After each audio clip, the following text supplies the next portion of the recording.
Assalamualaikum warahmatullahi wabarakatuh. Kembali lagi bersama saya. Kita akan membahas di tema kali ini, kita akan membahas apakah mungkin ya menjadi seorang waliullah atau kekasih Allah di waktu muda. Nah, itu dia. Ini yang topik yang seru ya.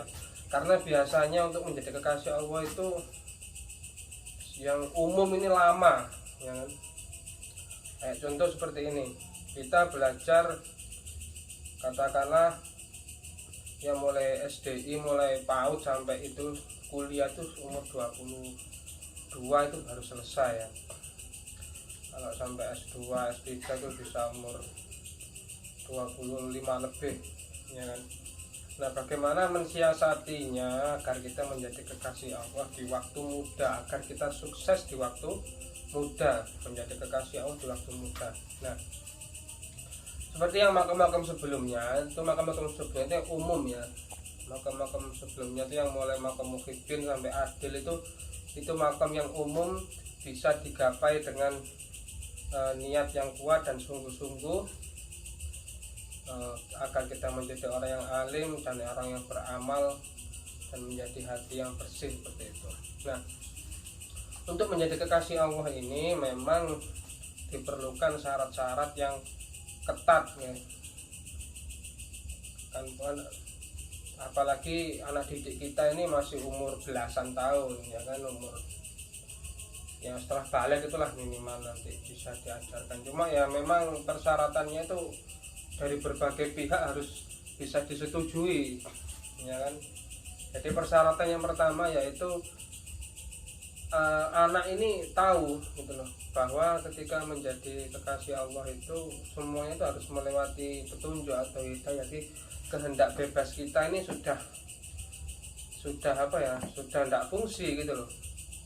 Artinya semuanya itu Allah yang ngatur. Sama contoh, kita mau jodoh ya kita harus istikharah petunjuk Allah. Kita mau pekerjaan, tanah dipilihkan Allah ya kan. Kita mau jihadnya itu juga nanti derajat-derajatnya itu maksud itu juga dipilihkan Allah semua. Jadi tidak seperti normal gitu loh. Nah, setelah anak itu sudah tahu seperti itu, maka si anak tadi harus kuat. Artinya tidak boleh banyak keinginan gitu loh. Katakanlah kayak mungkin ada perjodohan dari orang tua dari kecil lah, itu belum tentu bisa. Bukan berarti tidak bisa ya, belum tentu bisa. Terus aturan-aturan dari orang tua yang harus gini, nah itu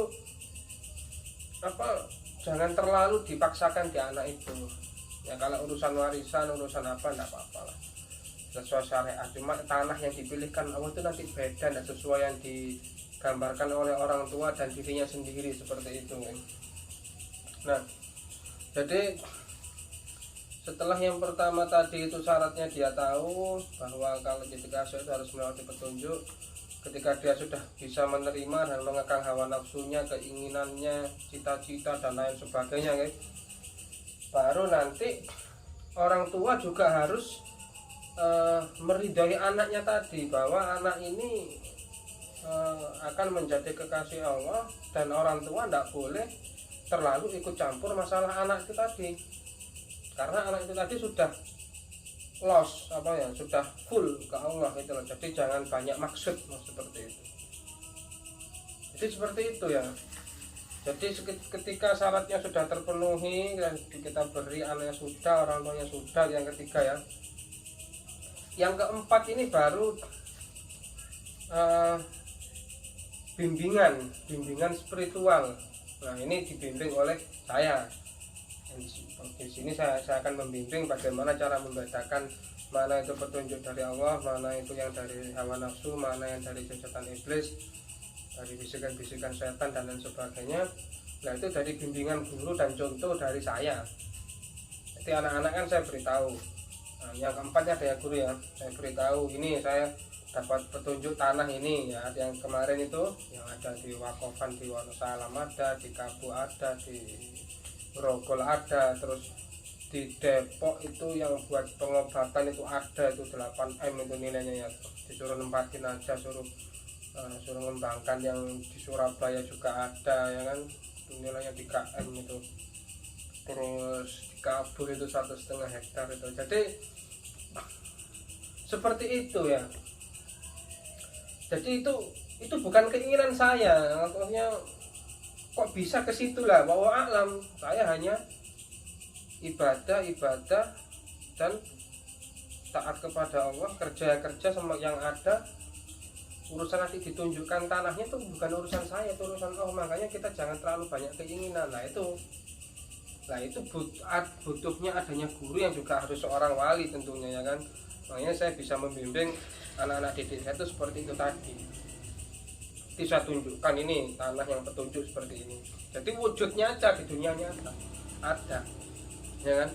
Terus setelah itu saya menunjukkan juga itu spiritual yang tadi itu membedakan itu tadi sudah, jodoh istikharah juga sudah. Terus basiroh ini ya. Jadi saya akan menjelaskan pada anak didik saya tadi itu bagaimana ini adalah sama ini goib, ini janjatan iblis dalam diri. Yang di luar diri kayak gini, terus malaikat kayak gini, ini kayak gini lah, seperti itu. Jadi pendidikan basirah itu juga perlu ya kan. Jadi basirah tadi itu untuk melihat apa saja penyakit dohir, penyakit batin, penyakit jiwa ya kan, terus radar goib dan lain sebagainya gitu.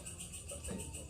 Jadi syarat yang keempat tadi harus adanya guru yang juga sudah wali dan juga sudah terbukti di masyarakat. Terbukti apanya? Terbukti petunjuknya tadi sudah real dan terbukti nyata gitu loh, ya kan.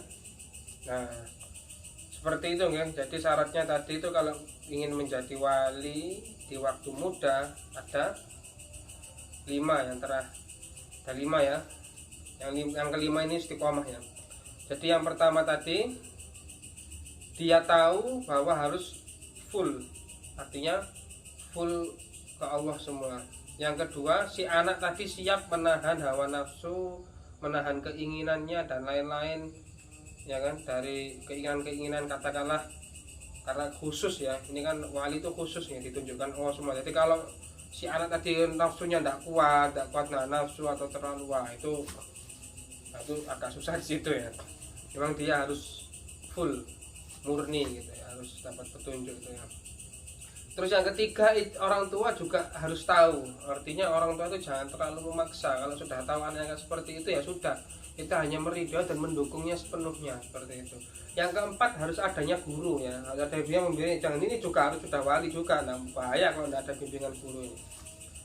Terus yang kelima istiqomah. Artinya ketika kita menjalani kewalian tadi ya kita harus istiqomah ya kan. Nah nanti Allah bimbing seperti itu. Jadi 5 ini tadi adalah syaratnya menjadi wali di waktu muda. Jadi bapak ibu atau teman-teman subscriber atau ya yang lihat video ini, kalau mau menjadikan anaknya di waktu muda menjadi wali itu seperti itu syaratnya ya. Jadi harus ada 5 tadi syaratnya, dan harus ada bukti. Orang tua juga harus ngecek ya gurunya seperti apa. Nanti saya juga siap dicek. Kalau mau buktinya saya ada semua. Bukti petunjuk nyata itu ada. Jadi goib dulu ya kan, petunjuk dulu. Setelah goib, torekohnya yang kan dibimbing Allah di jalan, terus ketemu syariatnya, terus hakikatnya, baru hikmahnya. Kayak tanah petunjuk itu ya gitu, goib dulu, torekoh kita diam, terus setelah itu didatangkan orang yang mewakofi tadi. Nah syariat, kita urusi surat wakofnya, kita urusi SK Kemenkumhamnya ya kan, kita urusi organisasinya, adakan kegiatan syariatnya lah. Terus hakikatnya itu ya kita di situ kita ceritakan bahwa ini datang dari Allah ya, sudah seperti ini ya, berarti saya harus menjalani amanah itu tadi. Terus yang kelima baru hikmahnya. Nah itu seperti itu ya, bisa diambil kisahnya, bermanfaat dan menjadi rahmat untuk seluruh. Nah seperti itu ya. Jadi itu tadi tema kita hari ini. Kalau mau tanya-tanya lagi monggo di kolom komentar, sampean bisa tanya bagaimana Gus, apakah bisa, praktek goibnya apa saja, bukti-bukti fisiknya apa saja. Nah itu nanti silakan di kolom komentar bisa ditanyain deh, saya jawab semampunya. Nanti kalau ada salah datangnya dari saya, kalau ada kebenaran datangnya dari Allah. Jadi cukup sekian dari saya, semoga bermanfaat. Wabillahi taufiq wal hidayah. Wassalamualaikum warahmatullahi wabarakatuh.